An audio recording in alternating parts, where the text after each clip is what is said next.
Hello everybody and welcome to the next episode of our Teaching Deck Guide series. Today we're going to be talking about the Rogue class. We're in the two weird ones. We're in Rogue and Survivor here, so they should be pretty fun. If you've not seen one of these videos, we've released the Guardian, Seeker, and Mystic guides for this already, but these are decks that are designed to teach new players. It's going to keep it simple. It's not going to have to deal with a lot of complicated aspects of the game. And it's designed for both if you want to teach someone or if you're here to learn a deck for the class to play. This is to check out. Anything I missed on that, Travis? Or should we just dive right in? No, that's good. All right, so the Rogue class. The key points of the Rogue class. So, Foot is useful for everything. Like, they're going to be using their foot to enhance their things that they're doing. They're going to actually take advantage of evading. And that basically they need to know that foot is good for more than just evading in this class. In addition, what's also good is succeeding by X. This is most commonly going to be 2, but they'll kind of learn that this is a part of this archetype. They want to succeed by a good number, and their foot is going to help them do that. So they're going to want to look for cards that pay off or enable that when you're building this deck for them. The other thing they need to be... Oh, sorry? I was going to say, while the succeed by X is not sort of an archetype that's particularly strong as you get into higher difficulties, it's pretty good at the lower difficulties, which is where new players are probably going to be playing. And also, it shows up on a lot of green cards. Yes, yeah. So it's something important to highlight for them. And then the last thing here is be aware of the low brain that rogues have. So you're going to want to... It's going to... The Mythos phase is already scary, even for someone who's playing a Mystic for the first time. Because they're like, the card is evil. The card is going to hurt me. I do not want to see that card. So it's even worse for a rogue because they all have low brain. Which means that they're particularly weak to the Mythos phase. So when you're building this deck, you're going to want to give them cards that help them mitigate this, even more so than what you would normally give for yourself when you're building a rogue deck. So remember that a deck that you build for yourself, if you've played the rogue class a lot, is going to be a lot harder on a new player than one that's more focused on them, which once again is the point of these videos. It's like if Bryn can build a great rogue deck, but what Bryn plays as a really great rogue deck would probably not be great for a new time player. So Travis, what was kind of like the thought process behind this deck? We're going to break down the cards individually, but why Finn for this deck? I chose Finn because he has a solid stat line. Well, he is able to do everything through foot. He can also flex into getting clues or fighting if need be. He has a 1 in brain, and to be honest, if you're going to teach new players about mitigating a certain skill being low, you might as well go all in on it. He's got a nice balance between his hearts and his brain, so he doesn't. You don't need to like lean into a certain color of soak too much, and he's got a nice, easy to digest ability in that you get to evade once for free. Yeah. Which will make that foot score feel useful, even if they don't have any particular cards that surround it. One other highlight for Finn Edwards is he has relatively simple deck building in that he gets basically green cards and then just a handful of other cards. Yeah. So. Yeah. All right, so we'll break these down in their specifics here. So Flashlight and Lockpicks, they are here to help you investigate, which is... so as you can see, this deck, as you can see on the last card here, this is kind of like flexing into both parts of it, as Travis was saying, the clue getting and the fighting. So Flashlight and Lockpicks help with that. Lockpicks also are showing players 2 of the things we talked about previously, where your foot is good and important. In addition, also succeeding by 2 is important. Otherwise, your lockpicks break. So you get a very nice, easy test. But the downside is that your lockpicks could break if you don't succeed by that magic number of 2. The Mauser here is a weapon. It can help you shoot. And as the 3 that Finn has, especially with some other boosts like through skill cards, as you can see that we actually don't have. But Still even 3, he can be used to kill for small things that might show up. Yeah, generally this is teaching someone that playing when you're playing a class like Rogue, you don't necessarily need to be the person who's getting all the clues. Hmm. You can be good at getting clues. You can also be good at fighting if you need to, Hmm. or dealing with enemies in Finn's case. I believe one of the reasons I had selected only like 2 Mausers as weapons is because he has his trusty 38 Yes. inherently, and then also you do have the free evade to help deal with enemies. So Yeah. In the accessory slot, there's Lucky Cigarette Case, which allows you to draw cards if you succeed by 2. Once again, showcasing that magic number of, hey, I want to succeed by X, and in this case, it's 2. So now with their lockpicks, they can also see just a very natural, like, not synergy, because the synergy there is very loose, but like one pays off the other, right? So your lockpicks don't break, and you get a draw card. And then there's Leo DeLuca. He's very expensive, but it does give them additional action, which can make up for the fact that, like, in this deck, you're probably investigating a good chunk of the time with 4, or alternatively, you can have more chances to deal with the things that you're going to be doing. And it's just a nice, simple, also non-complex ally at level 0. But as we get to the upgrade pool, you're going to see that Travis is recommending some other better allies when the time comes. yeah, the biggest thing that Leo has going for him is he's very non-committal. Mm-hmm. Yeah. Like regardless of which way the person playing this deck wants to take it, he's he can sit in either the clue getting or the monster killing or the flex deck and still be good. Yep. Yeah. So, What about these cards, Travis? um, there's a 1 of Fieldwork as one of our off-color cards. I think this card is quite strong in Finn as it boosts up his otherwise somewhat mediocre. Like the 4 book and especially the 3 fight aren't ideal. This can push him up to 6 or 5 for tests that matter, or alternatively for 6 foot for a particularly tricky evade. It's just a nice 1 of for Finn to play, I think. Mm-hmm. Um, we'll also teach players to pay a little bit of attention to the game state, in that there needs to be a clue in the location equal bonus. Lone Wolf is just a really solid and easy to grok economy card at level 0. We're not playing Watch This because gambling can feel bad for new players. You want like consistency, what they can do. If they want the money, you don't want to be like, well, you might be able to do this. And we're not playing Faustian Bargaining because putting cursed tokens into the bag sucks Yeah. for new players. We discussed that at length in some of the previous videos if you'd like a more detailed description of that. And honestly, there just aren't that many other level 0 economy cards in green. So we got Lone Wolf. And then we got Tennessee Sour Mash, which is one of the first cards we have here to help mitigate Finn's low brain score. Ideally, the player is going to have like 2 of them to mitigate particularly important tests. At a higher level, this sort of teaches new players to look at what tests are actually important for them to pass. Mm-hmm. Where if they draw Rotting Remains and they don't have any sanity damage, like maybe you just accept you're taking 3 sanity damage, you know? But something like passing the test on Frozen Fear can be like not passing that test can be just absolutely crippling to you. Yeah. Sweet. Yeah.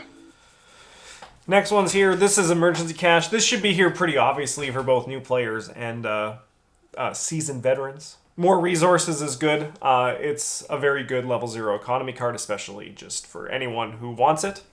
Logical Reasoning. This is another card that's here to mitigate the Mythos deck in a different way, which can allow the player to remove a terror card, like a Frozen in Fear, from their threat area, which can be very, very good. And it can just like basically, instead of taking the test, you just say goodbye to it.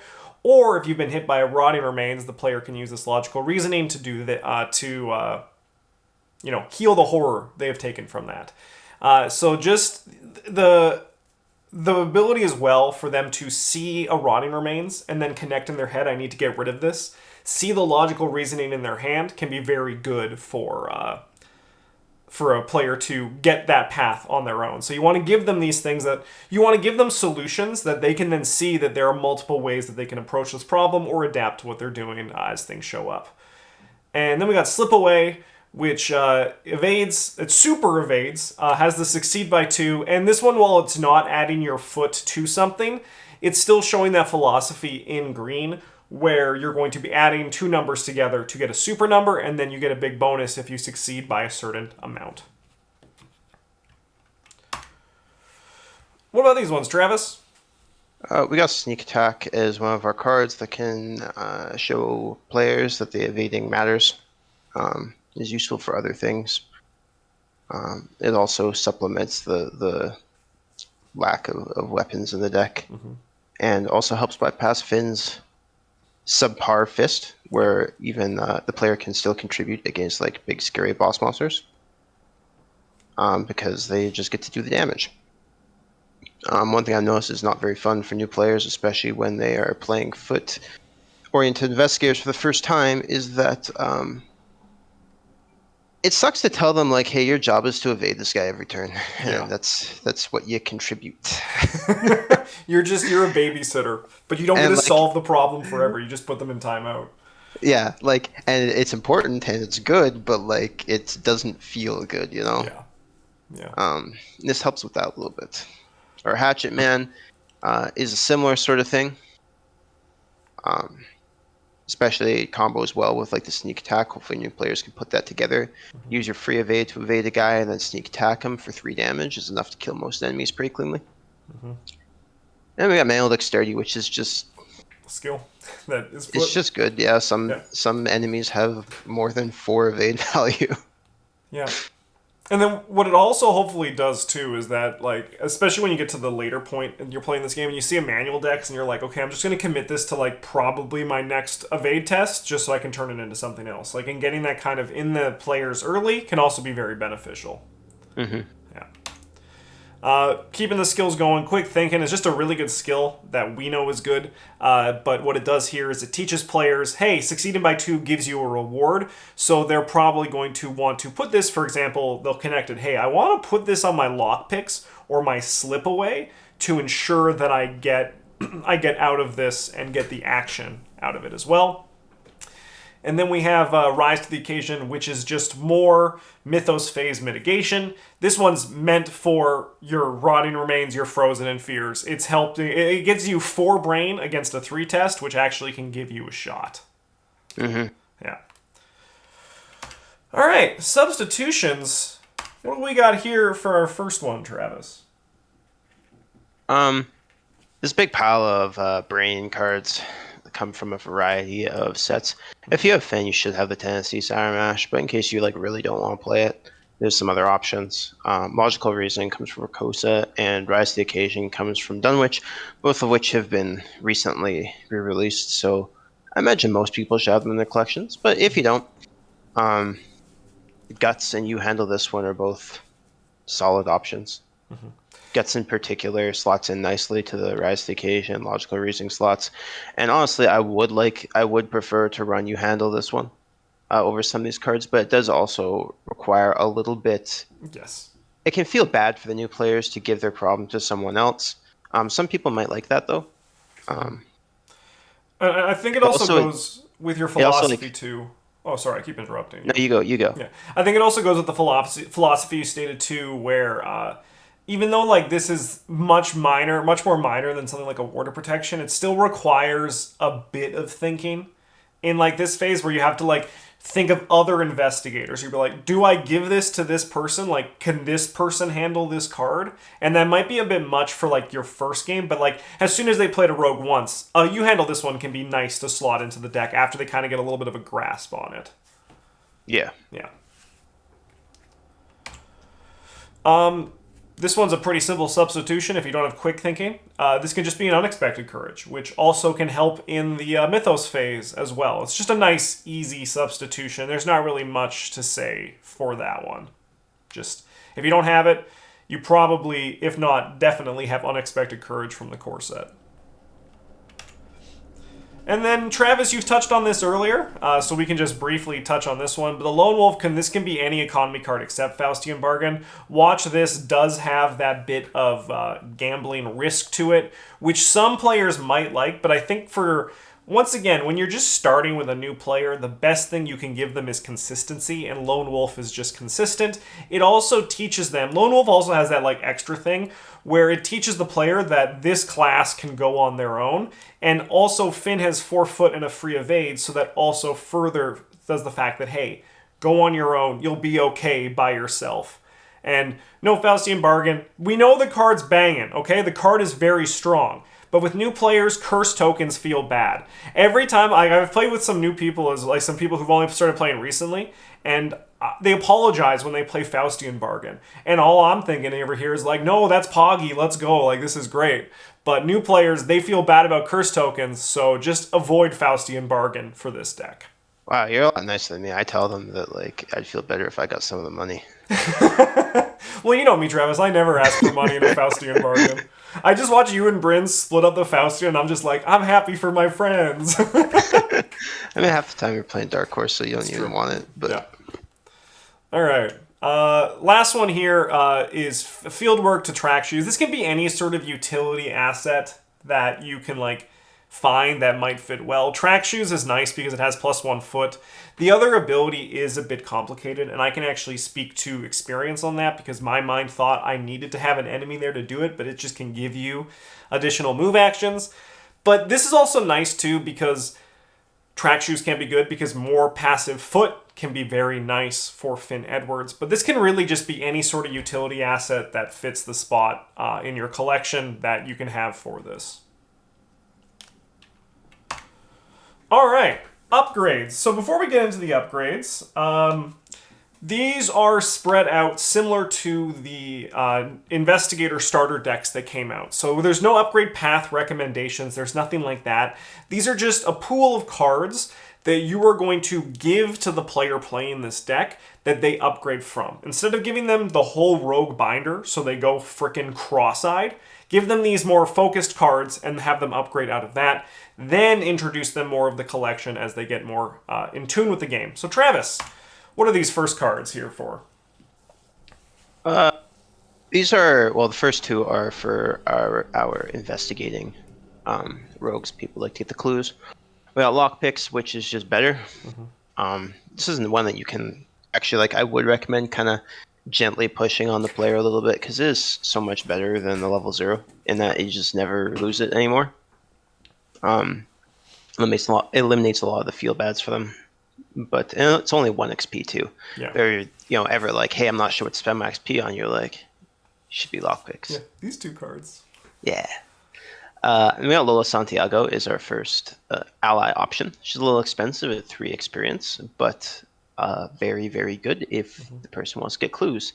Gives you the stat that you need to get clues and the other stat that you care about, your foot, and lets you spend clues to discover clues. Or spend resources to discover clues. She's really, really good. Yeah. Then we got Pickpocketing is our last one, which is an alternative to, or is like sort of another economy option. Mm-hmm. Excuse me. Allows the player to feel like they're getting something for their evasions. Especially, you could kind of push them towards this one, especially if you know that you're like going into scenarios where they're going to spend a lot of time evading, because it makes them feel like they're not wasting their time quite so much, Yeah. But it's just like a solid economy card too for Finn. Definitely. Over here we have the attack package, the other half of this Finn deck that they could take, or both, once again, if they're doing flex. So we have Delilah O'Rourke. She is like aggro Lola. She gives the fist and the foot boost, and you can spend the resources to deal damage to enemies. More damage if they're exhausted, which the player will probably pick up on that synergy pretty quick. So it's just a good option there.